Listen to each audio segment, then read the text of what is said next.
Okay, everyone, we are live on YouTube right now. Hi to those who jumped on a few minutes early.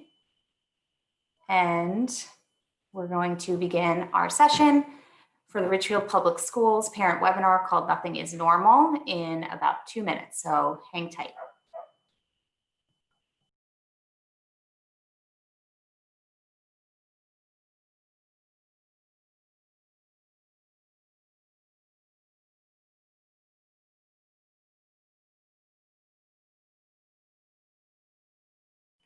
There was a delay that I believe I fixed.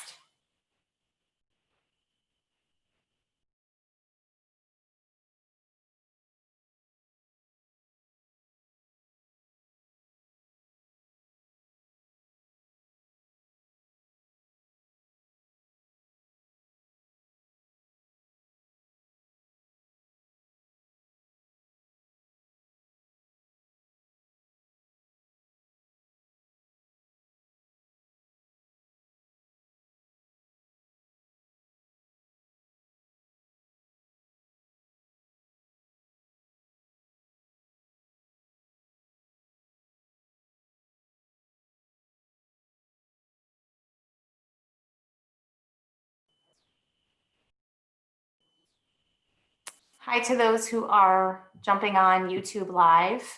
This is the Richfield Public Schools parent webinar called Nothing is Normal, and we are waiting a couple minutes to begin.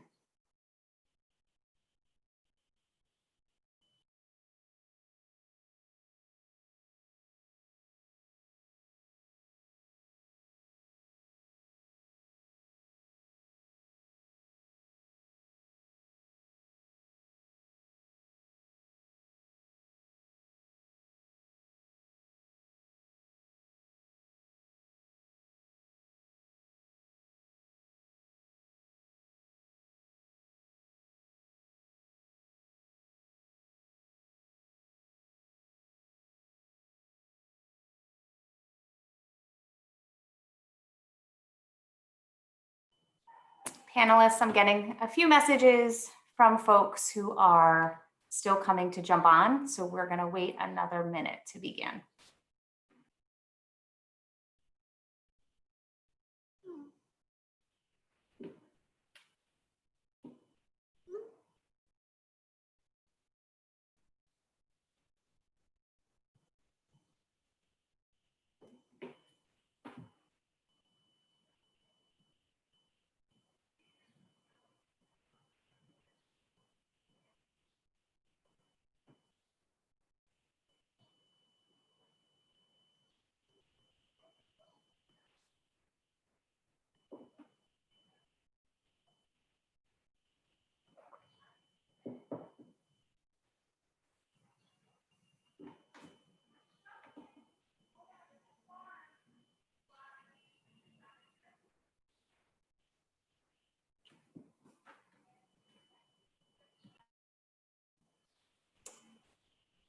Okay, we are going to get started. Good evening, everyone. Thank you so much for taking time out of your incredibly busy schedules to join us this evening. My name is Liz Hanaway. I am the Assistant Superintendent of Special Services for the Richfield Public Schools, and I welcome you this evening to our parent webinar called Nothing is Normal, Helping Children Cope with Social Distancing and Online Learning. I'd like to also introduce a member of our leadership team who's here with us tonight, and he can give us a wave, and it's Dr. Tony Shoa.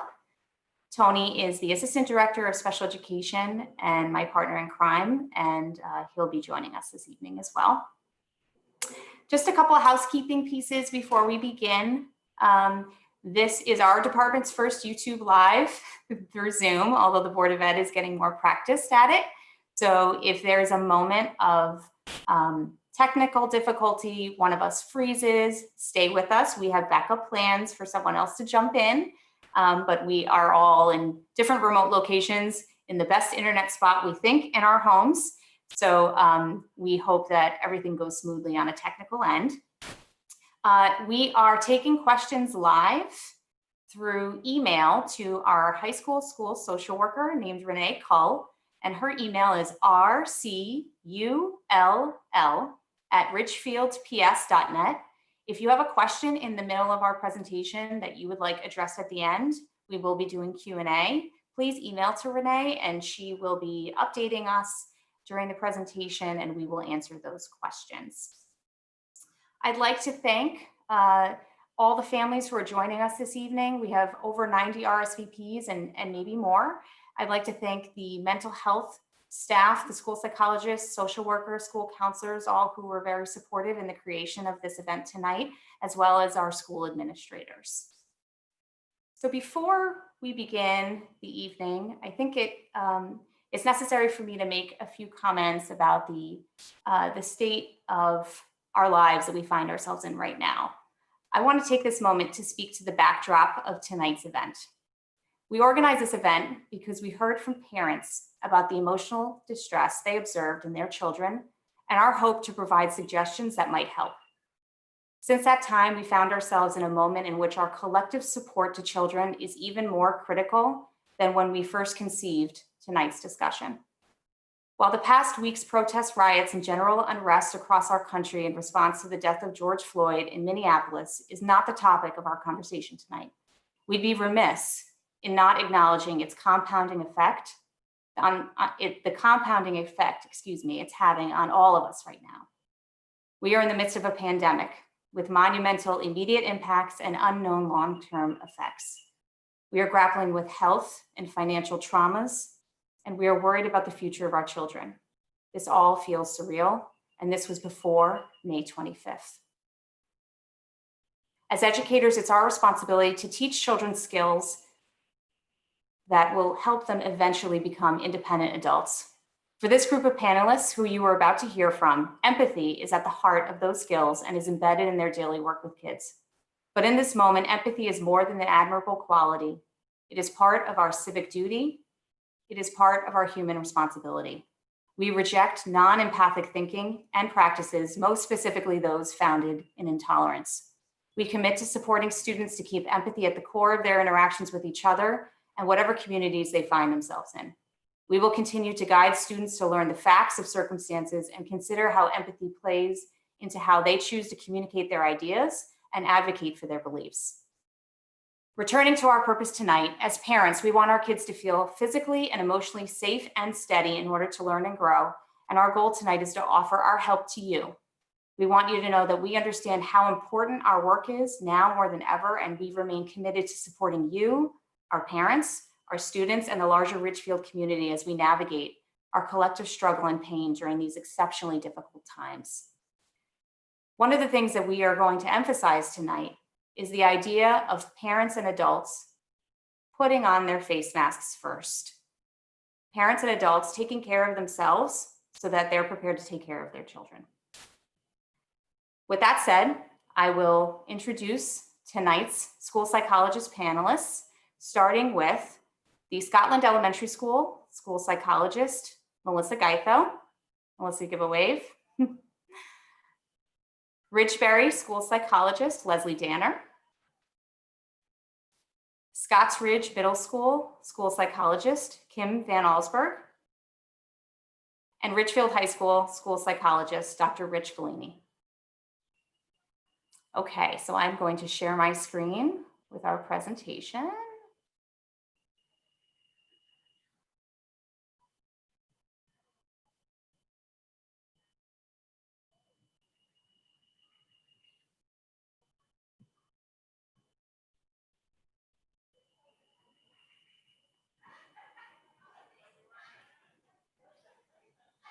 Okay. Tonight's agenda. We're going to go through a presentation that we hope doesn't feel like you're being spoken at or to, but feels like the beginning of a discussion. We're going to give you our perspective on what ideas might be helpful and ways in which they impact young children, middle school age children, and older children. And then we're going to leave you with some suggestions and resources. At the end, we're going to also be answering questions, and we'll make available this presentation as well as what we've created as a tip sheet for families who are interested. So So the scope of our conversation tonight is around common feelings, emotions, and reactions our children are having right now. We want to make sure that we emphasize the importance of validation in ourselves and validation to what our kids are feeling, and the value of maintaining healthy boundaries during this time, but also after COVID is over. We also want to provide you helpful tips and coping strategies for yourself, your kids, and your family to combat the effects of social distancing and distance learning. We don't know that this is over. We don't know that social distancing is over yet. So while we're almost at the end of this school year, we're hopeful that the tips that we share tonight are helpful in the months to come.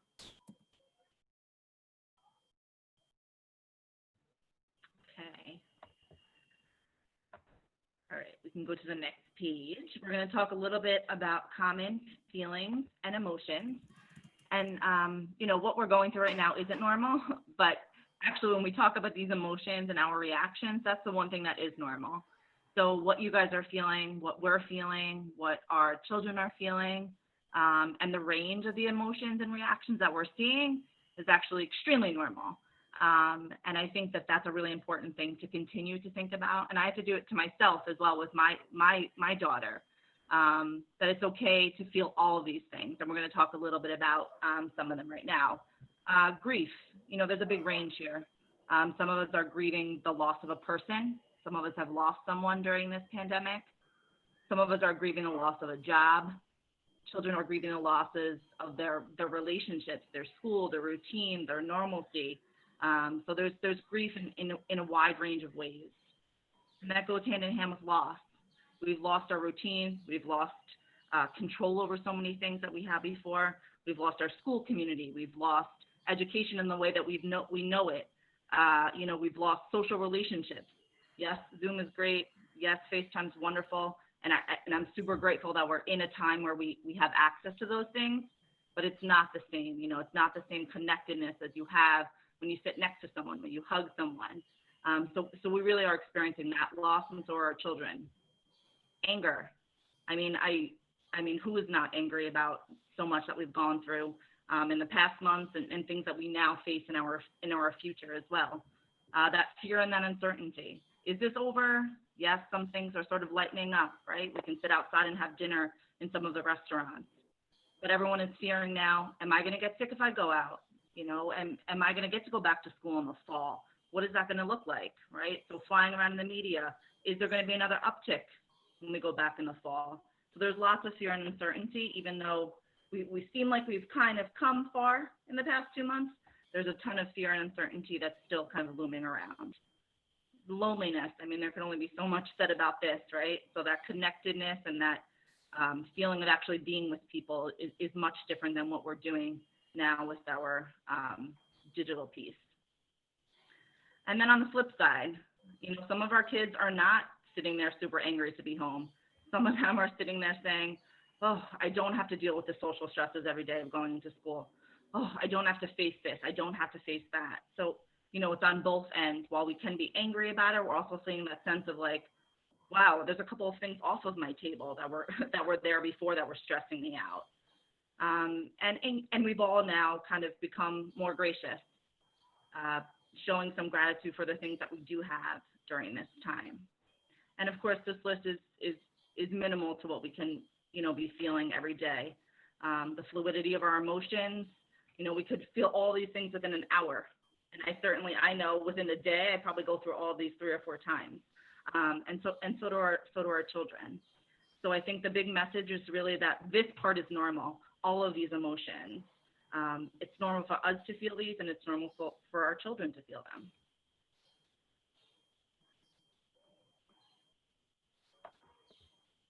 So what do these emotions look like in our kids?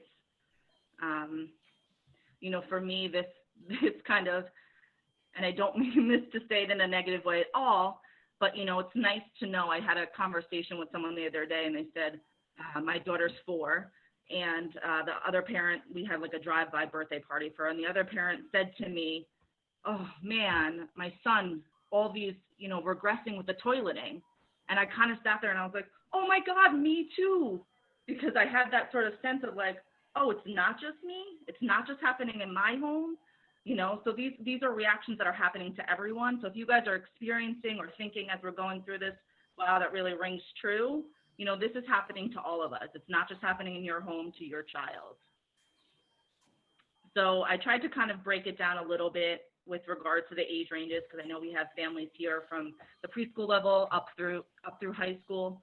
And again, with when we're talking about emotions and behaviors, it's not to say that if there's something listed within the elementary, it's not impacting adolescents and preschool. So we definitely can go across the age ranges.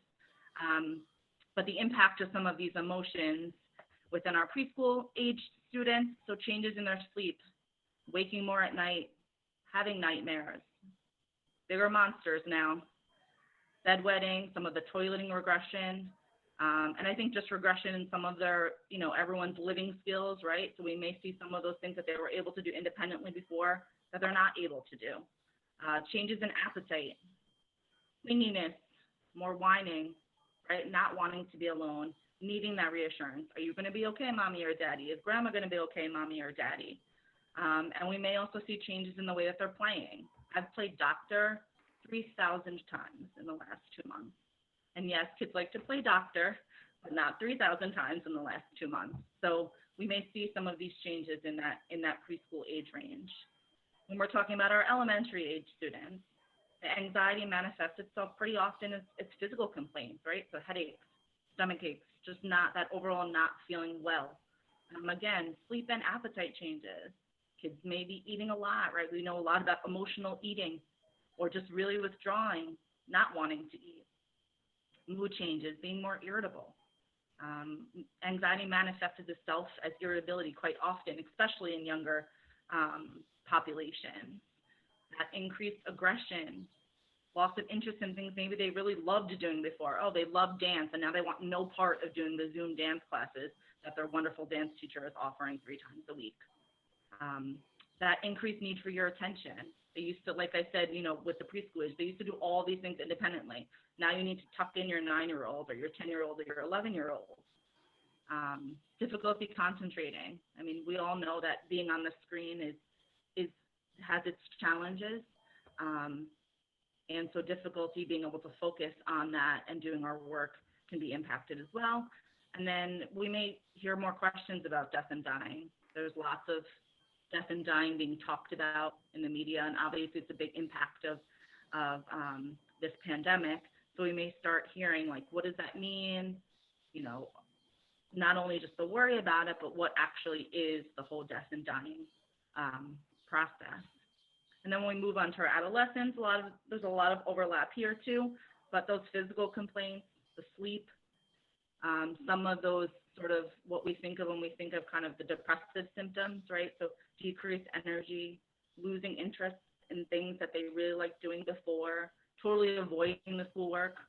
We may see kids isolating, so not wanting to take those social opportunities, so not wanting to access maybe the FaceTime with their friends, or not wanting to do the drive-bys. Whereas we may think, why would they not want to do that connectedness? But we may see them just, that's too much. And again, our irritability, concentration, and also, of course, questioning, the whole death and dying. And if I could just add, we don't share this list to freak anybody out or make anybody panic. We're doing it for 2 reasons. Number one, to validate our experiences, because it's a really important thing to do, but also to bring to light that there may be signs of these things that are subtle, and there are patterns that arise, but we have to watch for them. And so we list these things out for families so that they can be mindful in looking for some of these patterns and watching for them, particularly when they may be regressive signs or they may be brand new, things that you never saw before. And these would be good examples of situations where you may want to reach out to your school psychologist or school counselor or social worker and say, these specific things I'm noticing. And I think especially, Liz, too, just to go on to that point as well, is these are things that we want to keep our eye on. So if we're seeing that there's a pattern of this, and now 2 weeks have passed and we're still seeing this behavior, again, that's an arbitrary number, but we do want to make sure that we're acknowledging something that's more long lasting, and that we are doing something to support our children when we're seeing these types of behaviors or reactions that are more extensive and that are not maybe being alleviated by some of our support as well. So I think piggybacking on that, when we think about, what can we do sort of big picture, one of the sets of ideas that I think is helpful is that of creating, maintaining, and really validating boundaries. I want to start off with two ideas that we've talked about already, but really making sure we all have a common understanding and a common idea of what they are. We use the term empathy often, and I think people think about empathy and they think they understand empathy. But when we're really being empathic, it's a deep emotion, it's complicated, and it's not necessarily easy. And, as a parent, I can tell you there are times that, my daughter is doing something and I have to catch myself and I try to be empathic about it. And if I'm lucky, I get there, but more often than not, I don't. So I wanted to define it. Empathy is sharing the feeling of somebody else. We can't fully empathize with someone until we really understand and believe their experience. And I think that last part is really important, believing in their experience. Then in doing that, we really have to abandon what we believe their experience is or what it should be. We have to really trust their experience, listen to that, and in a lot of ways internalize it.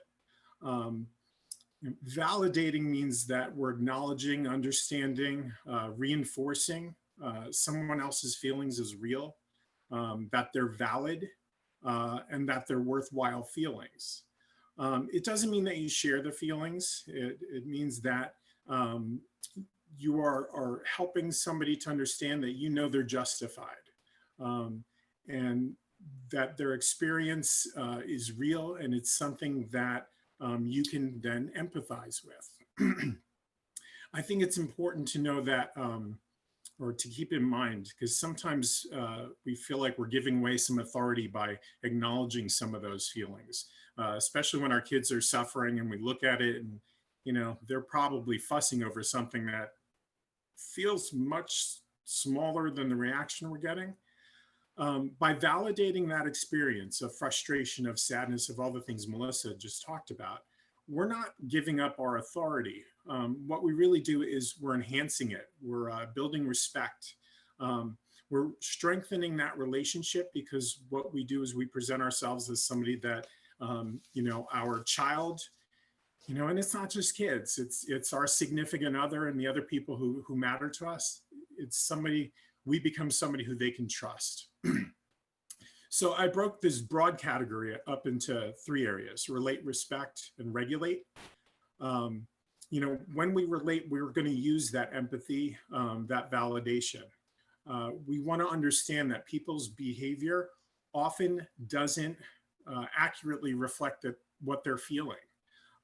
We all put on masks and we try to present a certain way in a lot of situations. And we do the same thing at home at times. And I think it's also important to recognize that some people just don't have access to that feeling or don't feel safe expressing a feeling. So their behavior won't necessarily match it. We get a lot of kids who, don't quite want to admit that they're having trouble, or that they're sad, or they're angry. And I think those are important things to keep in mind, that just because the behavior doesn't match where their feeling is, we want to get a little bit more beneath it. That expression, the experience of emotions during these stress events is variable. Melissa went through a great list of potential emotions that people experience. and it's not consistent. So, one day somebody may seem a certain way. The next day they may seem better. And then 3 days later, they may be suffering again. Understanding that suffering, understanding where they're at, relating to people, it helps us to have that conversation to begin to understand the boundaries we need to set. As parents, I think it's really important to remember that your feelings impact your ability to deal with your child's feelings or your significant others. I can tell you this afternoon, I got frustrated because some vegetables I bought were frozen. It was on top of some other stressors, and I started getting really irritated about it. Then my daughter had a question for me, and so my ability to deal with what she needed was impaired because of those frozen cucumbers. Thankfully, I was going through this, and it sort of kicked me back into that last one, regulating myself.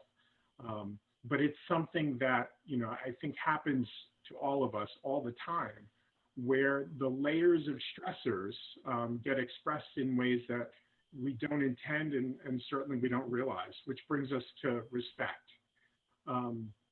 The idea of what's important to you, respecting what is important to you, respecting what's important to the people we love and care about. It's a good question to ask yourself, what's important right now? The boundaries that we would normally establish are different, and they're different in the world, and we're all sort of stuck in a smaller environment with a smaller group. So revising those boundaries is something that's really important. People who have shifted and are more flexible in this situation generally are coping better than people who are having trouble with that.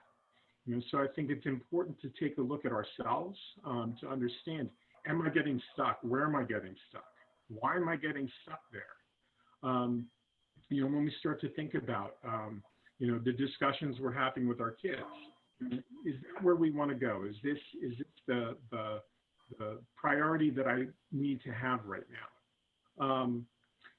Boundaries and expectations are important because, in part, they create normalcy, they create safety, so that when kids know what to expect and those boundaries are consistent, that creates some safety that they've lost because of all the things that are happening. When they know what their schedule is going to be, or what a priority is for a day, that regularity can decrease some of the anxiety that they may be feeling, and even that you may be feeling. Regulating, I touched on that. I had to regulate myself about those frozen cucumbers. It took a minute, but I got there. And it reminded me, is this the battle to fight right now? Is this where I want to go? Is this what I'm really upset about? That's been something that's happened 20, 30 times. Is this really what's happening? And I try to catch myself with my wife, with my daughter, with the other people that I'm interacting with, even virtually. A helpful sort of momentary centering exercise that I picked up was that, if you're sitting there and you're feeling that whatever, that overwhelming feeling, if you can catch that and stop yourself for a moment and just concentrate on your feet, concentrate on pushing down, concentrate on what they're feeling right now, the weight of you, the floor underneath them, the shoes that are on, probably slippers, socks, whatever it is. And just for a moment, be there to take that shift, to take that break from that emotional thing that was probably feeling way more important than it might actually be. I think it's important to establish standards for conflict. What do we as a family do when there's conflict? Where are our safe spaces? So I know if I go to bedroom, people are going to leave me alone. And if my daughter says stop and she goes off to whatever her space is, I'm going to leave her alone, that we need some time. We need to gather ourselves a little bit. reminds me of one of the strategies that are great to use. It's a self-care toolbox. So where we as a family maybe take a little Post-it note and write down the things that we need to feel okay. Some of those things might be your favorite barbecue chips. Some of it might be my phone. But we need to have that list so that we all understand that that's something that grounds me. It helps keep me safe. And that's a conversation that we can have and really ideally agree upon. Make sure that the person you parent with or the people you parent with are all on the same page. That way we're all having the same conversation and our boundaries are similar. And then you'll make these agreements, check in with each other, schedule a time to do that. Check in to make sure that the boundaries that you've set are working for everybody. Find out what works and what isn't working. And if it isn't working for everybody, have a conversation about that. It's important to know why, and it's important to know, how we can move forward, because if we can eliminate some of these smaller stressors, we can avoid some of the bigger problems that I think people run into. If I could also just add, nobody does all of these things. Nobody. We don't expect all of these strategies and tips and ways of thinking to be immediately implementable, relatable. What we're encouraging you to do is find what makes sense and what you connect with right now, and think about how to work that into what your lives look like, because everybody's lives are in a different place. I think the notion of we're not in the same boat, but we're in the same storm. And so some of these strategies may make sense for some families in a way that they would never make sense for others. So listening to Dr. Galini speaking and the point he made about checking in with each other to see, like, is this going the way we thought? We had a conversation. Is this going the way we thought?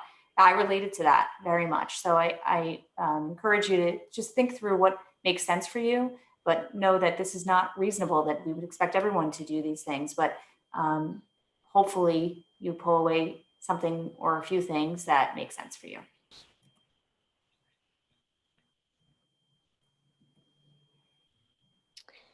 Okay, so I'm going to talk a little bit about some helpful tips for navigating this time of uncertainty.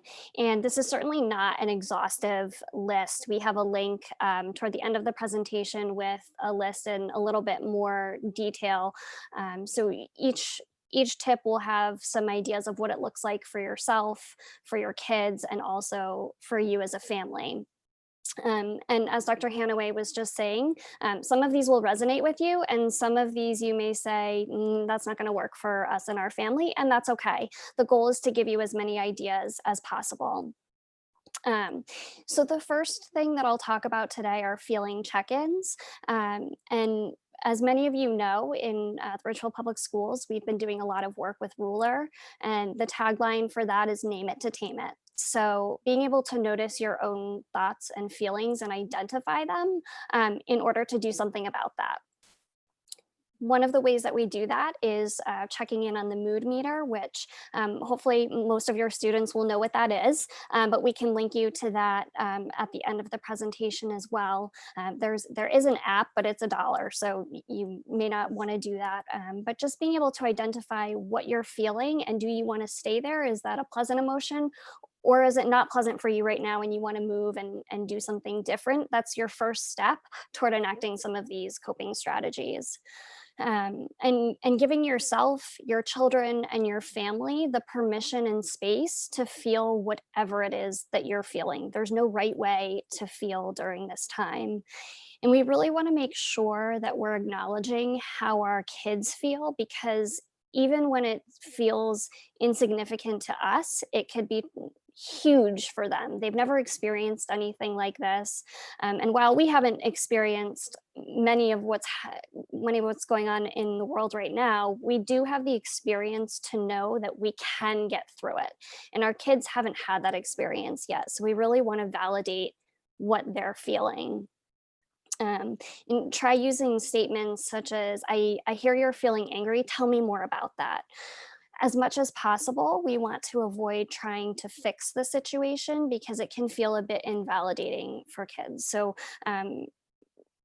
to just stress, validate, validate, validate yourself and also your children and maybe your significant other as well. Another strategy is keeping your support system strong and reaching out for help and support when you need it.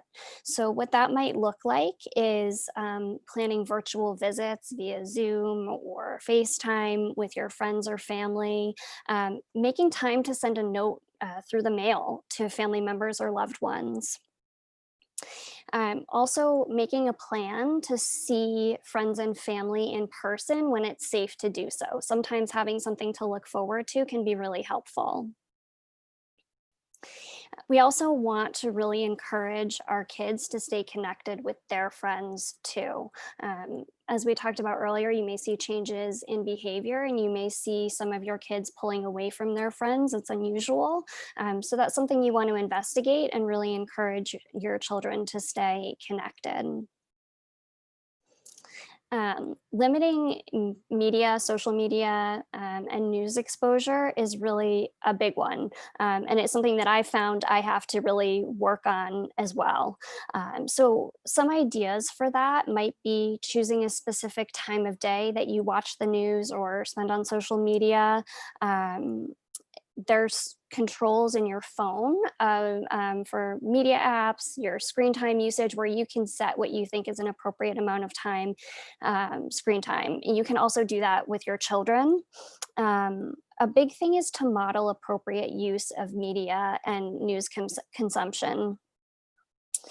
You might want to talk as a family about how you're going to handle your social media usage and news exposure. So those of you with teens are probably noticing that your children are on social media on their phones a tremendous amount, and it probably felt like they were on their phones a tremendous amount before, and now it's double that. So having conversations with your family of when it's going to be appropriate to use your technology and your screens and when it's not. For example, maybe dinner time, everybody puts their phones in a parking lot. And talking about how you'll keep each other accountable for sticking to what you've set out. Contracts can be really helpful for limiting phone usage and screen time. There were guidelines of screen time that were 2 hours from the American Association of Pediatrics, but that has since changed to adjust to the world that we're living in with so much more technology. Another tip is to practice gratitude and mindfulness. And so when we're talking about practicing gratitude, just some ideas and examples of what that might look like is at the dinner table, going around and each person saying one thing that they're grateful for that day. Writing thank you notes to essential workers can be another activity that you can have your children do or do as a family. Acknowledging how friends or family have helped you during this time. And another idea might be gratitude journaling. You can even have your kids make a gratitude journal. Let's see here, what else? I also, Find sorry it- to jump in, Kim. Can you hear me? Mhm. Yes. I also think what's a really good thing to keep in mind is that right now there are so many things that we cannot control. And these are all things that we can give ourselves a sense of control with, right? So you're limiting your media. You can control that. Keep in mind that preschoolers and elementary students, this was not made for them to understand. Developmentally, they see scary pictures, right? And people, having anxiety and worry about stuff. Practicing mindfulness and gratitude, that's something that you can control.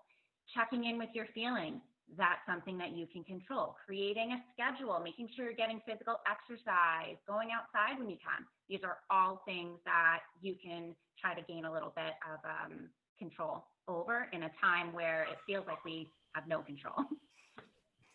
Kim, can I ask a scenario question? Yes. Put you on the spot for a second. So this isn't particular to middle school, although I know you're at the middle school level. I think that most families can relate to this to some degree. The notion of validating a child's feeling while they're engaging in a counterproductive behavior. And an example right now might be, a student refusing to log in to a live class session. At the elementary level, it might be a read aloud. At the secondary level, it might be office hours to get questions asked. It might be a lunch bunch. And you know that they enjoy the kids who are in there. You know they enjoy the teachers who are in there, but they're refusing to go. They're refusing to log in. They're refusing to engage. Can you give an example of how to validate that without feeling like you're giving them an out or an excuse not to do it? I think you could say to them, I'm noticing that you're not wanting to engage in your learning right now. It sounds like this is something that's not very enjoyable for you. And maybe we can find some ways to make this better. So we want to avoid saying, no, this is what you have to do. You're doing it now. You really want to let your child know that you're hearing what they're telling you, even if they're not saying any words. I hear that you're angry that we have to do this online learning, and it's still really important. So validate them in the moment, and it might be that you have to let them take 5 and decompress and come back to it when you're both calm, because it's probably likely that you're getting a little bit frustrated in this moment as well. So take 5 and come back to it and have the conversation. This is really important. So let's come up with some ways and ideas that's going to make this feel better for you. And in some cases, going back to Leslie's point about feeling so out of control, giving them some choices in this. So, you don't have to do it at 9 a.m., but what time do you think would be better to get it done? Of course, that won't work if it's a live class, but if it's something homework or a task that has to be engaged in, giving them some sense of control, limited choices, choice of 2 options that are both acceptable, and giving them time and space to think about that and think about how they want to choose to proceed. But it's really important to let our kids know that we've heard them, because this, in particular, this way of learning is so out of our comfort zone, and it's out of our comfort zone for middle and high school kids. I can only imagine that for our elementary students who really don't have any experience with online learning, that this is really challenging, and we're missing that connection between people, even just sitting physically near someone. Right. Thank you. Rich, do you have more to add to that? I think the other piece of it is, as parents, sometimes you have a panic response. The clock is ticking. This class is now. We need to fix this. And, I try to remember that don't get lost in that moment. There is nothing happening that is so essential as to, destroy, the next many hours. Not to mention, it physiologically, if your child or you get to that point where you're refusing, it physiologically takes time to shift from that panic, refuse, fight or flight response down to someplace where you can really reason. So when our kids and when our significant others and when we are in those circumstances, asking somebody to have a conversation or why or what are you doing or what are you thinking is really not productive use of your time. You're not going to get good answers. You're going to get the kind of answers that, especially in older kids, the answer you're going to get is to get you away from them. For little kids, you get sort of just emotion gushing at you. We've all, back when we went to places like stores, we've all seen that parent. We've probably all been that parent with the kid on the floor, and they're screaming. And I always swore to myself, like I wasn't going to buy into that because I wasn't going to get embarrassed by it. And I did my best because it just doesn't help in that moment. It's not your fault. And your kid has sort of just lost it. And that's what it looks like in little kids. In bigger kids, it looks like I'm not coming out of my room. I'm not getting off my phone. I'm not doing what you want me to do. So my advice is in those moments, walk away and let them know that, we'll talk about this later. But when you have that conversation, make sure you're having a conversation and it's not a lecture. Because the lecture alienates you and the lecture makes you that person. The conversation about understanding, trying to empathize, if they don't tell you how they're feeling, you could say, you know what, to me, this might feel like that. Does that make sense? Mm-hmm. Those are the kinds of things that, give you some points. Right.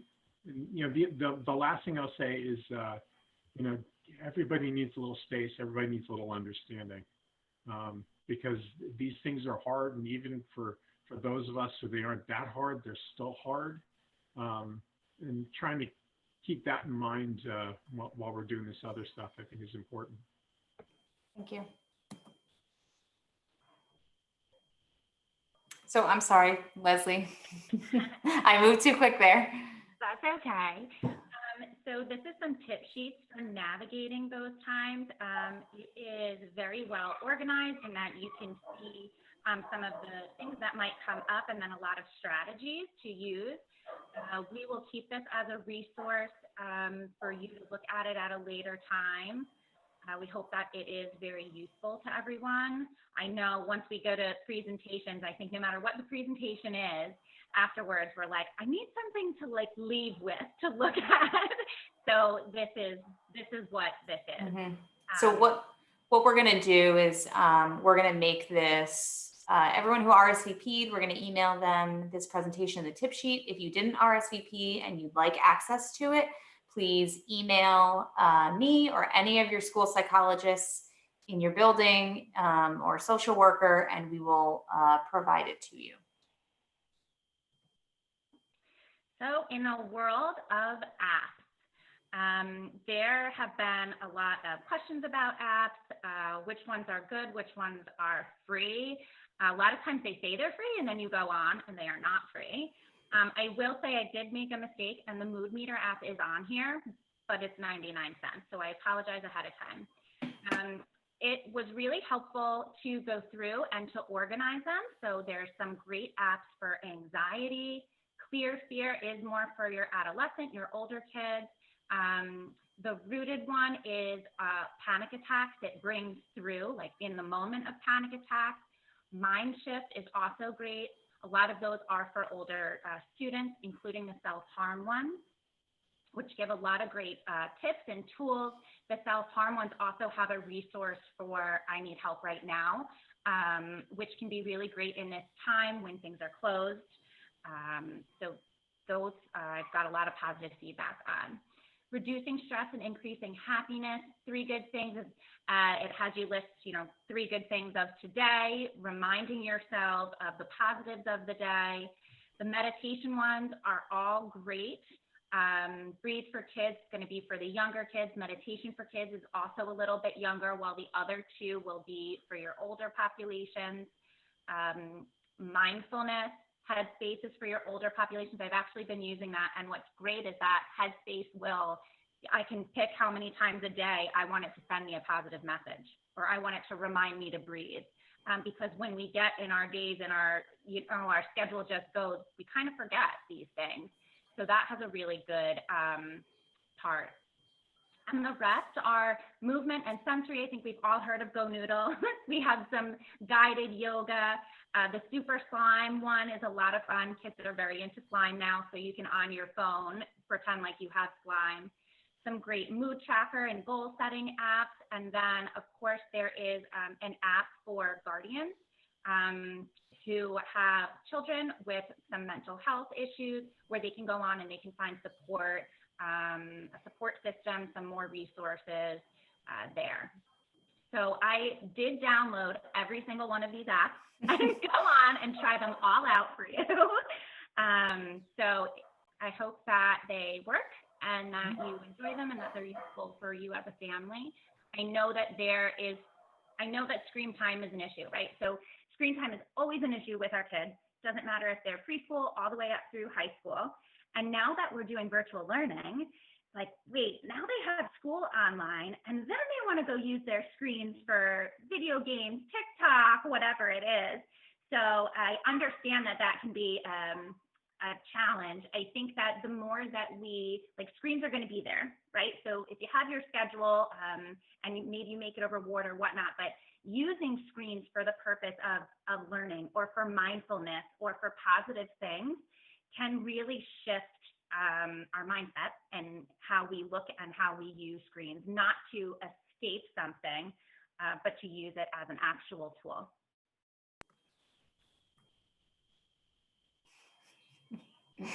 Dr. Galini, you're stuck with this one. Yeah, I'll take the blame or credit.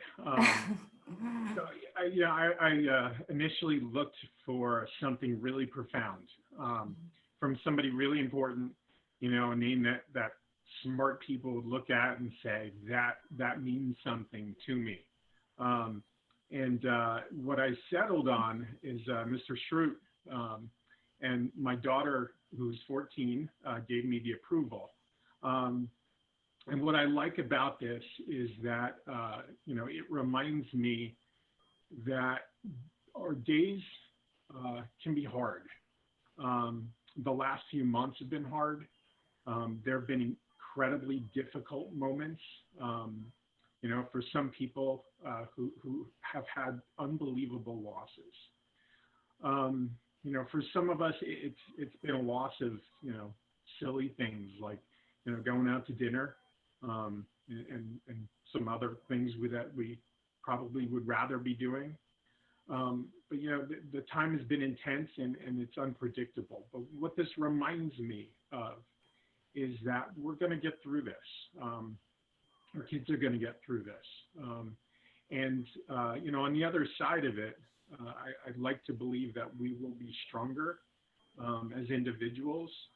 And, part of my goal is that I'm a stronger member of my community and the group of people who I work with and live with and care about. And I don't know that Dwight really highlights all of those feelings, but I sort of like the quote because, it introduces some levity into moments that, don't always show that. For those of you who aren't sure who Dwight Schrute is, he is a very funny character on the show The Office. So I think most people know who Dwight Schrute is, but for those of you who haven't seen, Dwight Schrute's a character on The Office. So right now, the most important thing that we want you to remember is that things will be okay. You can do this. We can help. So we are available to families. This is the power of a community. And we want to help and we want to make sure that you know that. So again, tonight wasn't about memorizing or learning or starting tomorrow with an entirely different routine with your entire family. Tonight was about coming together as a community and understanding what we're all going through, validating our experience, and coming away with some strategies that hopefully can help. We have a list of resources here for everybody that we have found useful in understanding how to proceed through challenging times right now. So we're going to stop the presentation there, and we did get a few questions for those of you who are still with us. A few questions came emailed in, so Melissa, I am going to ask you if you would take this first one, if you're okay with that. So a question came up about reward systems, how to build in natural ways to motivate kids through reward systems, whether it be to do chores around the house or to complete whatever schoolwork they're supposed to do. I know that you're also a board certified behavior analyst in addition to being a school psychologist. So do you have any tips for parents around basic reward systems implementing in the home? Well, now I need to give a really good answer. I think one of the things when we think about just motivating kids and starting a reward system is to start small. If a reward system is going to be effective, it's going to be something that we can continue, something that we can follow through with. So I think one of the pitfalls, and we do this in schools too, is we come up with this super elaborate system because we have these behaviors that we want to work on increasing, and we have these great rewards. This kid loves this, and this is going to be amazing. And then within a week, we've fallen apart because we can't maintain this elaborate plan. So, I mean, thinking about chores, starting really small. Maybe it's just putting away your clothes. Maybe it's putting, I'm thinking younger kids, and of course we could amp this up where, depending on where the kids are developmentally, putting the clothes from the washer to the dryer. If you have more than one child at home, make it a competition. Let's see who can empty the dishwasher how many times this week, right? So make it fun, right? How many times can you set the table? Let's see who can, put away their laundry the quickest. So we can always start with small things like that. It doesn't have to be a sticker chart on the the refrigerator, and it doesn't have to be something big. The other thing I think about when I think about motivating and reward, there are so many simple things out there that we can use as motivators. Things like, we're spending lots of time as a family now. Sometimes that's great, sometimes that's in the middle, but maybe we're having movie nights. So your children can pick the movie. That could be a reward. They can choose the ice cream. They can choose the toppings. Like, there are some really small things that we can also use that don't cost $1,000. We all have lots of Amazon boxes coming, I'm sure. But there are also small things that we can start with there, if that answers the question. It does. It does. I'm going to answer the next question, which came in, which is what supports will be put in place for students with disabilities should we have to return to the homeschool environment? I think that that's part of what we're assessing right now. There is a district reopening committee that's in development, and one of the subcommittees within that is a social emotional committee. And that committee is really looking at, depending on any situation that we're in, not just for the reopening, but through next school year, what other types of supports are we going to have to build in for kids that's different than what we've done before, or taking what we already do and enhancing it?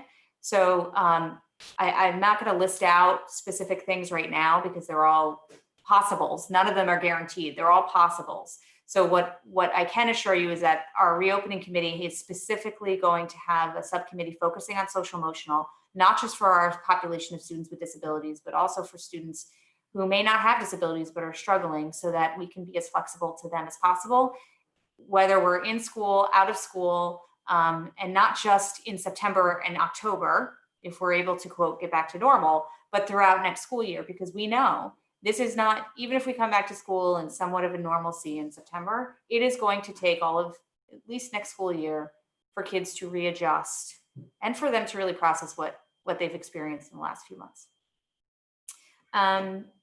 The next question that came up is asking if there's an effective way to try to motivate kids to take up an activity, a hobby, or to try something new now that they're in a situation where they have so much more time on their hands and they're not in school. So the example that was given was additional art projects or woodworking. Parents are saying, hey, this is a great time to try learning that new activity or try taking up that new hobby, and they're getting resistance. Does anybody have any suggestions around that topic?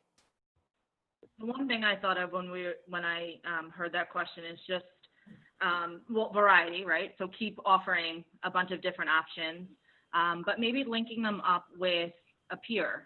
So even if you're doing this through Zoom, so I don't know, you want to, if I'm thinking of like baking, so you both get on Zoom with the other child and you guys are baking together, or if we're talking about crocheting, so maybe linking them up with another peer to do the activity might kind of entice it a little bit, or they'd be a little bit more willing. Great idea. Give it a go. A version of an extracurricular, a version of a club. That's a great idea. One thing I throw out there is to not approach it in the way the question was approached. To try to make it casual. One of the things that I do with kids, whether we're in school and even, with my daughter at home, is if I say, hey, I want you to do X, Y, and Z, just as the words are coming out, I can watch her disinterest increase. But if I ask her to help me with a small part of it, a lot of times they're more likely to join in because they're being helpful. Even in the classroom, I'll like the grumpiest kid, I'll let them sit for a little bit, but then I'll walk over and ask them to do something that's usually pretty stupid, but it's tiny, and try to get them to connect and to start to want to coordinate a little bit.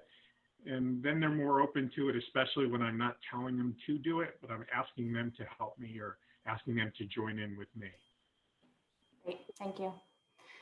Okay, we are just at about an hour and we are going to wrap up. I want to say thank you so much to everyone who joined us on YouTube Live. Hopefully you were able to connect to the right event, and we will be maintaining an archived copy, a recording of this event. So if you have neighbors or know of other families who are interested who can join us, let us know and we're going to make it available to them. I'm already starting to get emails for asking for the tip sheets for folks who did an RSVP, so that's awesome. We will be sure to email that to you. And we will continue holding these events in the coming months into next school year. If there are topics that, this was a broad topic, this was really general tonight, but if there are more specific topics that families are interested in, please feel free to make suggestions to us. We want to make this relatable and useful for everybody. So we're going to sign off. Thank you so much and have a great evening. Bye, everybody.